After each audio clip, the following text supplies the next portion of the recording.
આજે આપણે બનાવશું સાબુદાણામાંથી ફરાળી વડાની રેસીપી। આ રીતે તમે વડા બનાવશો તો તમારા વડા પણ પહેલી જ વારમાં પરફેક્ટ બનશે અને આ વડા ઉપરથી એકદમ ક્રિસ્પી બને છે અને અંદરથી એકદમ સોફ્ટ બને છે। તો આ રીતે વડા ચોક્કસથી બનાવજો, ખાવામાં તો ખૂબ ટેસ્ટી લાગે છે। તો ચાલો રેસીપી બનાવવાનું ચાલુ કરીએ। વડા બનાવવા માટે આપણે અડધો વાટકો ભરીને સાબુદાણા લીધા હતા। સાબુદાણાને આપણે પાણીથી સારી રીતે ધોઈ અને 2 કલાક સુધી તેને પલાળીને રાખી દીધા હતા।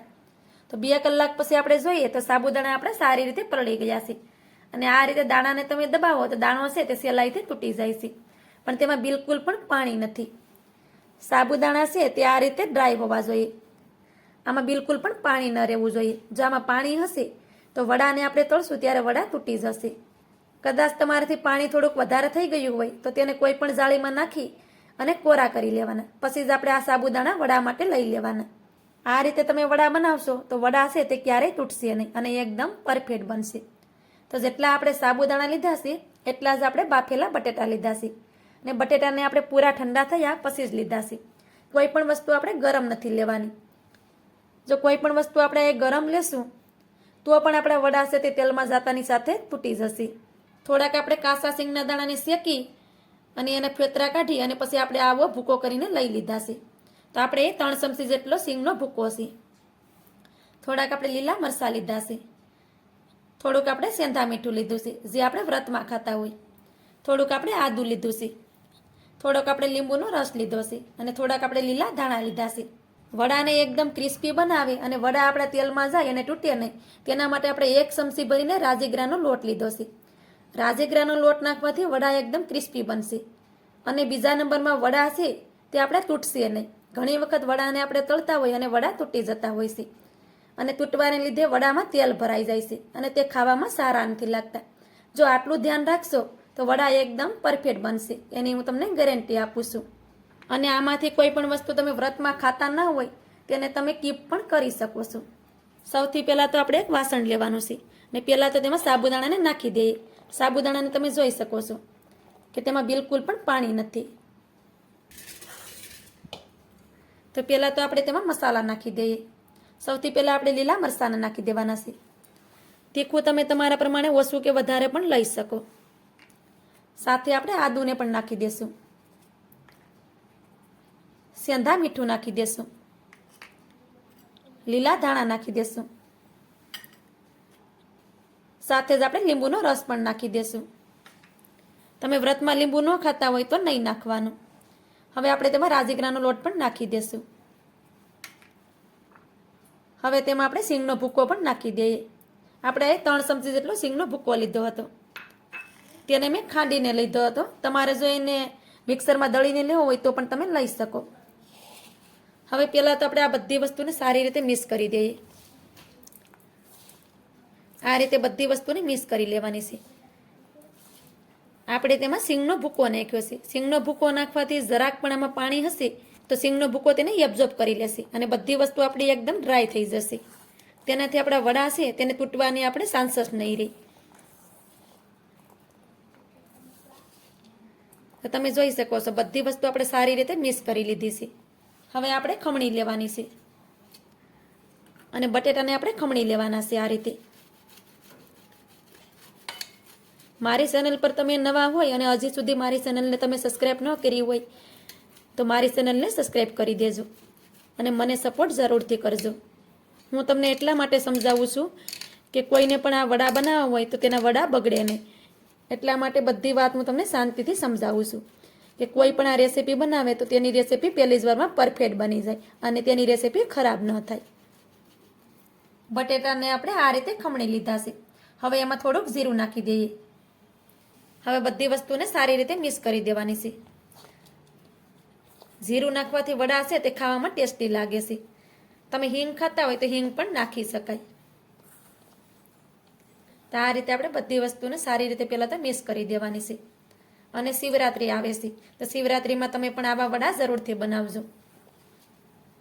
આપણે આ વડા વ્રત હોય અથવા તો ઉપવાસ હોય તેમાં પણ ખાઈ શકાય છે અને આ વડા ખાવામાં એટલા ટેસ્ટી લાગે છે કે આ વડા નાનાથી લઈ મોટા સુધી બધા જ ને ભાવશે। આ રીતે આપણે બધી વસ્તુને સારી રીતે મિક્સ કરી દીધી છે। હવે પહેલાં તો આપણે હાથને સાફ કરી લઈએ. હાથોને આપણે સારી રીતે પાણીથી સાફ કરી લીધા છે. હવે આપણે થોડુંક તેમાં તેલ નાખી દેવાનું છે અને બંને હાથોમાં લગાડી દેવાનું, જેથી કરી આ બેટર છે તે આપણા હાથમાં સોટે નહીં. હવે આપણે થોડુંક બેટર આ રીતે લેવાનું છે. પછી પહેલાં તો તેને આ રીતે ગોળ ગોળ કરી દેવાનું. તમારે નાના વડા બનાવવા હોય તો નાના પણ બનાવી શકો અને મોટા બનાવવા હોય તો મોટા પણ બનાવી શકો. પહેલાં તો તેને આ રીતે ગોળ ગોળ કરી દેવાનું. તમે જોઈ શકો છો. જો આમાં ક્રેક્સ રહેશે તો પણ વડા છે તે તૂટી જશે, તો ખાસ તેનું ધ્યાન રાખજો. તો આ ગોળ ગોળ થઈ ગયું છે. હવે તેને આ રીતે પ્રેસ કરી દેવાનું. તમે જોઈ શકો છો કે વડાને આપણે આ રીતે પ્રેસ કરી દીધું છે. પછી તેને કિનારેથી પણ આ રીતે એક સરખું કરી દેવાનું. તમે જોઈ શકો છો કે વડામાં આપણે કાંઈ પણ ક્રેક્સ નથી. આ રીતે આપણે વડાને બનાવીને તૈયાર કરી લીધું છે. તો તેને આપણે થાળીમાં રાખી દઈએ. આવી જ રીતે હું તમને બીજી દાળ પણ વડાને બનાવીને દેખાડું, જેથી કરી તમારે વડાને બનાવવા હોય તો તમને પણ આસાની રહે.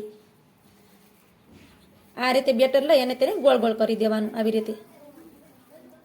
પછી તેને આ રીતે થોડુંક પ્રેસ કરી દેવાનું આવી રીતે, અને કિનારેથી આ રીતે સરખું કરી દેવાનું, જેથી કરી તેમાં કંઈ ક્રેક્સ ના રહે.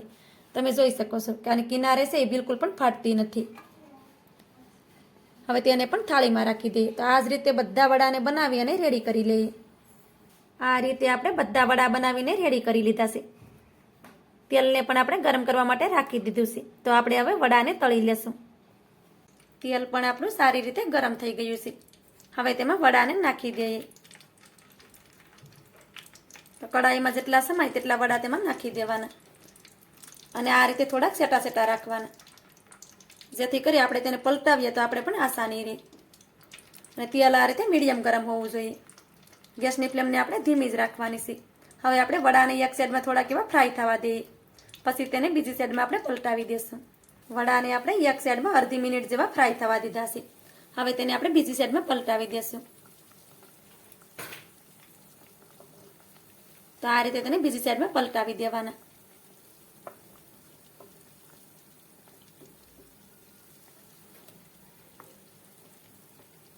આ રીતે વડા છે તે આસાનીથી પલટી જશે.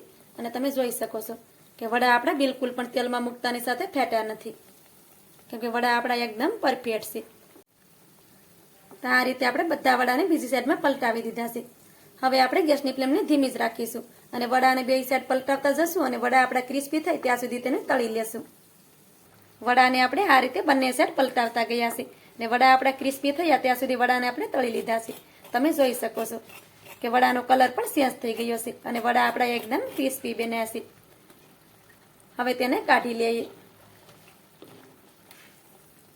એક પણ વડો આપણો તેલમાં તૂટ્યો નથી. તમે જોઈ શકો છો કે વડા આપણા એકદમ પરફેક્ટ બન્યા છે. તો આ રીતે થોડુંક સ્ટેપ કરવાનું, તો તેમાં એક્સ્ટ્રા તેલ હશે તે પણ નીકળી જશે. તો વડાને તમે જોઈ શકો છો કે વડામાં બિલકુલ પણ તેલ નથી રહેતું. તો તેને આપણે એક થાળીમાં કાઢી લઈએ.